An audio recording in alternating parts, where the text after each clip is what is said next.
ॐ तव कथामृतं तप्तजीवनं कविभिरीडितं कल्मषापहं श्रवणमङ्गलं श्रीमदाततं भुवि गृह्णन्ति ये भूरिदा जनाः।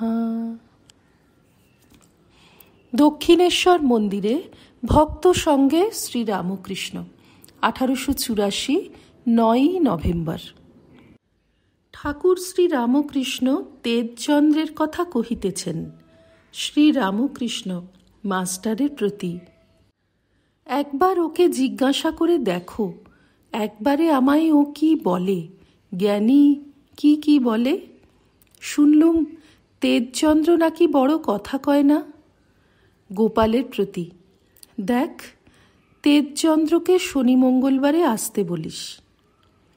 মেঝেতে আসনের উপর ঠাকুর উপবিষ্ট, সুজি খাইতেছেন। পার্শ্বে একটি পিলসুজের উপর প্রদীপ জ্বলিতেছে। ঠাকুরের কাছে মাস্টার বসিয়া আছেন। ঠাকুর বলিতেছেন, কিছু মিষ্টি কি আছে? মাস্টার নূতন গুড়ের সন্দেশ আনিয়াছিলেন। রামলালকে বলিলেন, সন্দেশ তাকের উপর আছে। শ্রীরামকৃষ্ণ, কই আনো না। মাস্টার ব্যস্ত হইয়া তাক খুঁজিতে গেলেন। দেখিলেন সন্দেশ নাই, বোধ হয় ভক্তদের সেবায় খরচ হইয়াছে। অপ্রস্তুত হইয়া ঠাকুরের কাছে ফিরিয়া আসিয়া বসিলেন। ঠাকুর কথা কহিতেছেন। শ্রীরামকৃষ্ণ, আচ্ছা একবার তোমার স্কুলে গিয়ে যদি দেখি। মাস্টার ভাবিতেছেন, উনি নারায়ণকে স্কুলে দেখিতে যাইবার ইচ্ছা করিতেছেন। মাস্টার, আমাদের বাসায় গিয়ে বসলে তো হয়। শ্রীরামকৃষ্ণ, না, একটা ভাব আছে, কি জানো, আর কেউ ছোকরা আছে কি না একবার দেখতুম।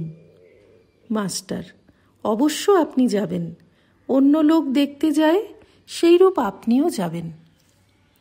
ঠাকুর আহারান্তে ছোট খাটটিতে গিয়া বসিলেন।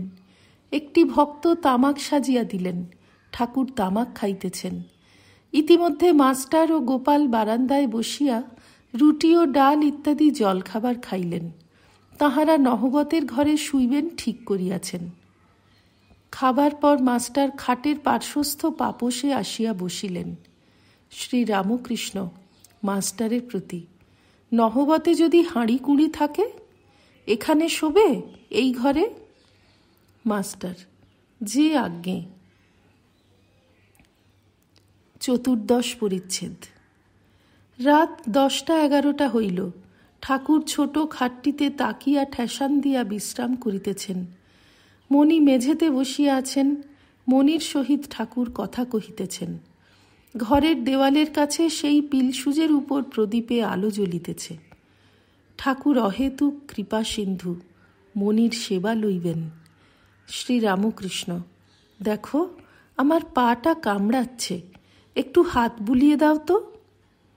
মণি ঠাকুরের পাদমূলে ছোট্ট খাটটির উপর বসিলেন ও কোলে তাহার পা দুখানি লইয়া আস্তে আস্তে হাত বুলাইতেছেন। ঠাকুর মাঝে মাঝে কথা কহিতেছেন। শ্রীরামকৃষ্ণ সহাস্যে, আজ সব কেমন কথা হয়েছে? মণি, আজ্ঞা খুব ভালো। শ্রীরামকৃষ্ণ সহাস্যে, আকবর বাদশাহের কেমন কথা হলো? মণি, আজ্ঞা হাঁ। শ্রীরামকৃষ্ণ, কি বলো দেখি। মণি, ফকির আকবর বাদশাহের সঙ্গে দেখা করতে এসেছিল। আকবর শাহ তখন নমাজ পড়ছিল। নমাজ পড়তে পড়তে ঈশ্বরের কাছে ধন দৌলত চাচ্ছিল। তখন ফকির আস্তে আস্তে ঘর থেকে চলে যাওয়ার উপক্রম করলে। পরে আকবর জিজ্ঞাসা করাতে বললে, যদি ভিক্ষা করতে হয় ভিখারির কাছে কেন করব? শ্রীরামকৃষ্ণ, আর কি কি কথা হয়েছিল? মণি, সঞ্চয়ের কথা খুব হলো। শ্রীরামকৃষ্ণ সহাস্যে, কি কি হলো? মণি, চেষ্টা যতক্ষণ করতে হবে বোধ থাকে ততক্ষণ চেষ্টা করতে হয়। সঞ্চয়ের কথা সিঁথিতে কেমন বলেছিলেন? শ্রীরামকৃষ্ণ, কি কথা? মণি, যে তাঁর উপর সব নির্ভর করে তার ভার তিনি লন। নাবালকের যেমন অছি সব ভার নেয়। আরেকটি কথা শুনেছিলাম যে নিমন্ত্রণ বাড়িতে ছোট ছেলে নিজে বসবার জায়গা নিতে পারে না, তাকে খেতে কেউ বসিয়ে দেয়। শ্রীরামকৃষ্ণ: না, ও হলো না। বাপে ছেলের হাত ধরে লয়ে গেলে সে ছেলে আর পড়ে না। মণি: আর আজ আপনি 3 রকম সাধুর কথা বলেছিলেন। উত্তম সাধু সে বসে খেতে পায়। আপনি ছোকরা সাধুটির কথা বললেন, মেয়েটির স্তন দেখে বলেছিল বুকে ফোঁড়া হয়েছে কেন। আরও সব চমৎকার চমৎকার কথা বললেন, সব শেষের কথা। শ্রীরামকৃষ্ণ সহাস্যে: কি কি কথা? মণি: সেই পম্পার কাকের কথা। রাম নাম অহর্নিশ জপ করছে, তাই জলের কাছে যাচ্ছে, কিন্তু খেতে পারছে না। আর সেই সাধুর পুঁথির কথা, তাতে কেবল ওং রাম এইটি লেখা। আর হনুমান রামকে যা বললেন। শ্রীরামকৃষ্ণ: কি বললেন? মণি: সীতাকে দেখে এলুম, শুধু দেহটি পড়ে রয়েছে, মন প্রাণ তোমার পায়ে সব সমর্পণ করেছেন। আর চাতকের কথা, ফটিক জল বই আর কিছু খাবে না। আর জ্ঞানযোগ আর ভক্তিযোগের কথা।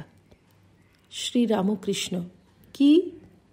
মণি: যতক্ষণ কুম্ভ জ্ঞান, ততক্ষণ আমি কুম্ভ থাকবেই থাকবে। যতক্ষণ আমি জ্ঞান, ততক্ষণ আমি ভক্ত, তুমি ভগবান। শ্রীরামকৃষ্ণ: না, কুম্ভ জ্ঞান থাকুক আর না থাকুক, কুম্ভ যায় না। আমি যাবার নয়, হাজার বিচার করো, ও যাবে না। মণি খানিকক্ষণ চুপ করিয়া রহিলেন, আবার বলিতেছেন: মণি: কালীঘরে ঈশান মুখুজ্জের সঙ্গে কথা হয়েছিল। বড় ভাগ্য তখন আমরা সেখানে ছিলাম আর শুনতে পেয়েছিলাম। শ্রীরামকৃষ্ণ সহাস্যে: হাঁ, কি কি কথা বলো দেখি। মণি: সেই বলেছিলেন কর্মকাণ্ড, আদিকাণ্ড। শম্ভু মল্লিককে বলেছিলেন, যদি ঈশ্বর তোমার সামনে আসেন তাহলে কি কতকগুলো হাসপাতাল ডিসপেন্সারি চাইবে? আরেকটি কথা হয়েছিল, যতক্ষণ কর্মে আসক্তি থাকে ততক্ষণ ঈশ্বর দেখা দেন না।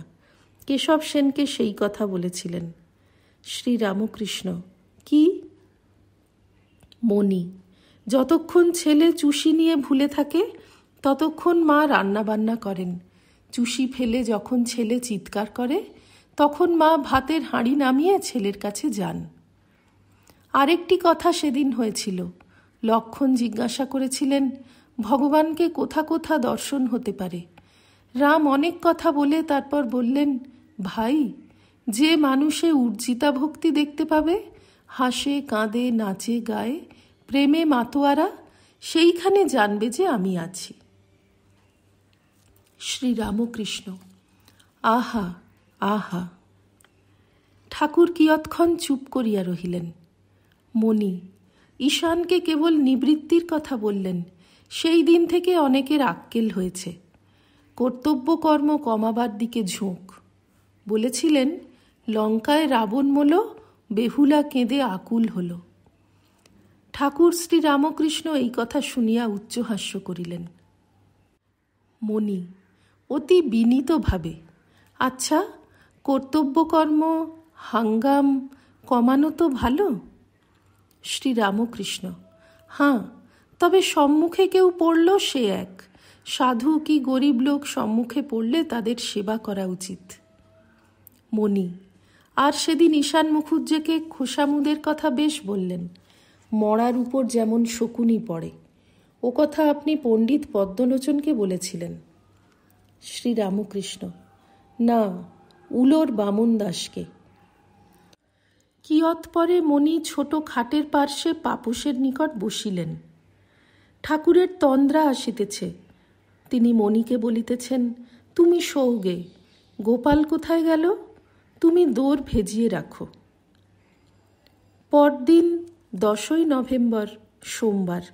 শ্রীরামকৃষ্ণ বিছানা হইতে অতি প্রত্যুষে উঠিয়াছেন ও ঠাকুরদের নাম করিতেছেন, মাঝে মাঝে গঙ্গা দর্শন করিতেছেন। এদিকে মা কালীর ও শ্রী শ্রী রাধাকান্তের মন্দিরে মঙ্গলারতি হইতেছে। মণি ঠাকুরের ঘরের মেঝেতে শুইয়াছিলেন। তিনিও শয্যা হইতে উঠিয়া সমস্ত দর্শন করিতেছেন ও শুনিতেছেন। প্রাতকৃত্যের পর তিনি ঠাকুরের কাছে আসিয়া বসিলেন। ওম নিরঞ্জনম নিত্যমনন্তরূপং ভক্তানুকম্পাধৃতবিগ্রহং বৈ ঈশাবতারং পরমেশমিড্যং তং রামকৃষ্ণং শিরসা নমামঃ। শ্রীরামকৃষ্ণার্পণমস্তু।